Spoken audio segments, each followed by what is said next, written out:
नमस्कार। Global United panchayat की shadow cabinet आज लगातार 26 तारीख से चल रही है और 1 जून तक चलेगी। हम प्रतिदिन 2 या 4 बिलों के ऊपर डिस्कशन जो सरकार ने किए हैं और विपक्ष ने जो टिप्पणियां की है उनको समाहित करते हुए एक शैडो कैबिनेट के रूप में कदम से कदम साथ चल करके जो डेटा बना है वो आपके बीच में हम लाना चाह रहे हैं। 1562 बिल इस गवर्नमेंट ने निरस्त कर दिए, रिपील कर दिए। इसके फायदे ये हुए कि उस बिल के अंदर कोई ऐसा प्रावधान था जैसे यूनिवर्सिटी थी या बीपीसीएल था या कोई ऐसा था, ऐसी संस्थाएं थी जिनको कि संसद ने घोषित किया था, वो बिल खत्म होने के बाद में चाबी इनके हाथ में आ गई। तब चाहे बेचो, तब चाहे उसमें बदलाव करो, जैसा चाहो वैसा करो। एक काम तो इनका 1562 बिलों को निरस्त करने का किया गया इस सरकार के द्वारा 10 साल के अंदर। और हमने 26 तारीख से लगातार रहते हुए एक प्रेस के ऊपर किस तरह से कब्जा करने की कवायद की गई, इसका बिल बनाया गया। टेलीकम्युनिकेशन में 2G घोटाले से भी बड़ा घोटाला, जो सैटेलाइट का जो स्पेक्ट्रम था उसको बेचने के अंदर 2 नंबर के काम को 1 नंबर में कानून बना के कैसे किया गया। इन्होंने कानून बना करके तरीके से काम किया, सिस्टम में किया कि पहले उसको 2 नंबर के काम को 1 नंबर घोषित कैसे किया जा सकता है, उसको करके और बुलडोज करके संसद का बहुमत है, इसलिए इन्होंने टेलीकम्युनिकेशन का बिल भी बनाया। और टेलीकम्युनिकेशन बिल के बाद में जम्मू कश्मीर के अंदर इन्होंने ऐसी व्यवस्था खड़ी की कि इनको राज्यपाल को एलजी को पावर दे करके और किसी तरह से जम्मू कश्मीर के ऊपर हमारा कब्जा कैसे रहे, इसके लिए इन्होंने रीऑर्गेनाइजेशन का सेटअप खड़ा किया। और नारी शक्ति वंदन का, जैसे कल के पिछले जो वीडियो हैं आप उनको जरूर देखें, उसके अंदर जिस तरीके से इन्होंने जो व्यवस्था खड़ी की, जो 15 साल पहले ये बिल लागू नहीं होना है लेकिन इवेंट मैनेजमेंट के ये सरकार मास्टर है, इस बात के लिए कर दिया। आज हमारे 3 बिल हैं। पहला बिल हमारा है इलेक्शन कमीशन की appointment, condition of service and terms of office, यानी अपॉइंटमेंट कैसे होगा, सर्विस की कंडीशन क्या होगी और इनकी टर्म्स ऑफिस होगा, तनख्वाहें वगैरह कैसे मिलेगी, क्या मिलेगी। सेक्रेटरी के इक्विवेलेंट, जज के इक्विवेलेंट हाई कोर्ट के हिसाब से इनको कैटेगरी दे दी गई और सर्विस के अंदर 65 साल का कर दिया। ये तो सरकार के बस की बात है, सरकार बनाती है, ये कानून में लिखा हुआ इसलिए सरकार बनाएगी। अब अपॉइंटमेंट की जो बात है वो ये है कि गड़बड़ ये हुई कि सुप्रीम कोर्ट ने पास रिट आई तो रिट में इन्होंने कहा भाई देखो ये बहुत बड़ा पद है और ये न्यायिक व्यवस्था का टाइप का पद है, सेमी ये क्वासी जुडिशियल पावर है इनके पास में, तो आप ऐसा कोई नियुक्ति करो कि विपक्ष को भी उसमें ऐतराजी नहीं हो। तो उन्होंने ये कहा कि भाई आप या तो कानून बनाओ इसका, और कानून नहीं बनाते हो तो हम जो सलाह दे रहे हैं उसके हिसाब से बनाओ। तो सलाह दी इन्होंने कि भाई एक आप हो जाओ खुद प्रधानमंत्री जी, एक चीफ जस्टिस हो जाए और एक विपक्ष का हो जाए, तो एक अच्छा तरीका होगा। तीनों के हिसाब से जो भी 2 आदमी चाहेंगे वो बन जाएंगे।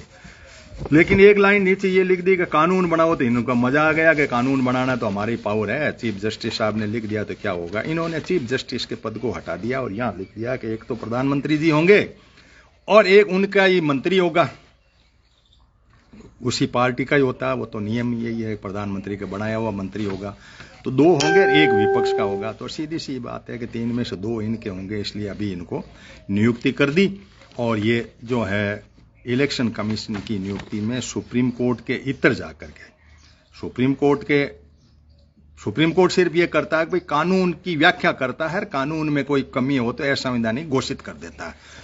अब फिर रिट गई है, देखो क्या होता है कि इससे तो कोई तरीका नहीं, भाई तुम्हारा मंत्री है, तुम ही खुद हो, तो ये तो सीधी सी बात दिखता है, ये तो कि तुम्हारा ही बनेगा ये चुनाव आयोग, तो निष्पक्षता तो कहीं नजर नहीं आ रही है। लेकिन ये इन्होंने कर दिया, इसको कहते हैं बुलडोजिंग ऑफ पार्लियामेंट। लोगों को बाहर निकाल दिया, सब 146 लोगों को सस्पेंड करके बाहर निकाल दिया, कोई हा हुल्ला नहीं। 5 मिनट में इस बिल को 21 दिसंबर को रखा गया, 12 दिसंबर को राज्यसभा से पास हुआ और 21 दिसंबर को इन्होंने इसको लोकसभा से निकाल करके बिल बना दिया। ये जो है आयोग ये घोषित भी कर दिया और इनको ये व्यवस्था लागू होगी। दूसरा बिल हमारा पोस्ट ऑफिस का बिल है। पोस्ट ऑफिस का इनका मानना यह है कि हम इसको मॉडर्नाइज कर रहे हैं। मॉडर्नाइज का मतलब यह है कि आज की इलेक्ट्रॉनिक का युग है और इंटरनेट ऑफ थिंग्स है, आर्टिफिशियल इंटेलिजेंट है। इस सारे सेटअप के तहत हम इनमें कुछ नया खाका खड़ा करेंगे। इसके लिए पोस्ट ऑफिस को हम मॉडर्नाइज करेंगे। मॉडर्नाइज के साथ साथ उन्होंने ये कहा कि भाई ये कुरियर की जो व्यवस्था है पैरेलल, उसको भी हम कंपीट नहीं कर पा रहे हैं।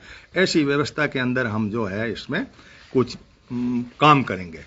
काम करने के अंदर एक सेक्शन 9 जोड़ा गया, जिसके अंदर कहा कि भाई इनके द्वारा नियुक्त कोई भी अधिकारी, यानी अधिकारी पार्सल को खोल के उसको संदेह हो जाता है तो देख सकता है कि इसमें क्या है क्या नहीं है। यानी कहने का मतलब है कि आपकी भेजी हुई कोई भी चीज है उसको आप चेक कर सकते हो। यानी फिर ड्रोन की बात भी आई। एक सांसद महोदय ने, मैं संसदीय सुन रहा था, उसके उदाहरण दे रहा हूं, इसमें बिल में तो नहीं है, कि वहां से दक्षिण भारत के किसी मंदिर से प्रसाद आएगा तो उत्तरी भारत तक ड्रोन से हम प्रसाद भी मंगा सकते हैं। प्रसाद का मतलब हम दूसरे, आप नोट की खेप मंगा सकते हो, आप कोई तस्करी के लिए ऐसी व्यवस्था भी खड़ी कर सकते हो जिसमें हेरोइन वगैरह आ जाए, कर जाए। तो पोस्ट ऑफिस को, इन्होंने फिर पोस्ट ऑफिस को बैंक में कन्वर्ट किया। ये बड़ा गोरख धंधा है, आप लोग इसको बहुत गहराई में जाओगे तो पोस्ट ऑफिस की कुछ योजनाएं हैं जिसको सेंट्रल गवर्नमेंट पास करती है। बैंक का कुछ अपना सिस्टम है, पोस्ट ऑफिस का अपना सिस्टम है।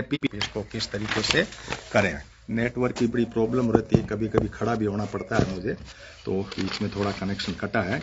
तो पोस्ट ऑफिस की योजनाएं जो होती है आरबीआई के इतर होती है, सेंट्रल गवर्नमेंट के निर्देशन में होती है, वो लागू कर दिया। और सबसे बड़ी बात यह है कि पोस्ट ऑफिस के अंदर आप जो है उनकी प्राइवेसी को भंग करने के लिए किसी भी पार्सल को, किसी भी डाक को खोल सकते हो। ये व्यवस्था इन्होंने अपने स्तर पर कर दी। नेटवर्क के कारण से मुझे खड़ा होना पड़ा, फिर मैं आके बैठता हूं यहाँ।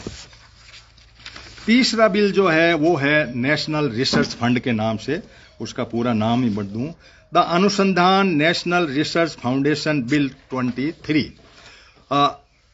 इन्होंने एक नारा दिया कि भाई शास्त्री जी ने एक नारा दिया था, जय जवान जय किसान, और वाजपेयी जी ने जय विज्ञान का, मोदी जी जय अनुसंधान कर रहे हैं। अब इस अनुसंधान के मॉडल को आप दूसरी तरफ देखो, 50,000 करोड़ का फंड होगा, वो रिसर्च के तौर पे जो भी देना चाहेंगे वो दे सकते हैं।